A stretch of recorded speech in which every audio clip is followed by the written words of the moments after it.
Pawan Kalyan Dolly కలయికలో తెరకెక్కబోతున్న చిత్రం కాటమరాయుడు. శృతి హాసన్ కథానాయిక. ఈ చిత్రంలో ఓ ముగ్గురు యువ హీరోలకు అవకాశం ఉండబోతుందని ప్రచారం జరిగిన సంగతి తెలిసిందే.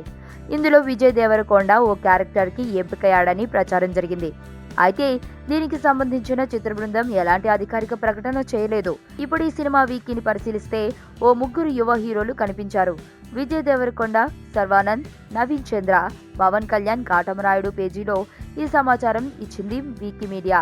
అంటే ఈ ముగ్గురు హీరోలు ఎంపికపై చిత్ర యూనిట్ పక్కా సమాచారం ఇచ్చి ఉండాలి. కాటమరాయుడు పేజీలోనే కాదు, సర్వానంద్ వీకీలో కూడా కాటమరాయుడు సినిమా లింక్ ఉంది. సో ఈ లెక్కన ఈ ముగ్గురు హీరోలు పవన్ సినిమాలో పక్కా అయినట్లే అనుకోవాలేమో. ఈ నెల 22 నుండి ఈ సినిమా రెగ్యులర్ షూటింగ్ జరగబోతుంది. ఒక షెడ్యూల్ పూర్తయిన తర్వాత ఈ సినిమాపై మరిన్ని వివరాలు వెల్లడించే అవకాశం ఉంది.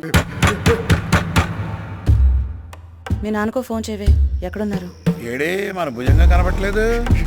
అమ్మా అమ్మా నాన్న ఎక్కడమ్మా? ఆయన ఎక్కడుంటారో శివగాడికి తెలుసు. సార్ పొరపాటు జరిగిపోయింది సార్. 1 కాదు 2.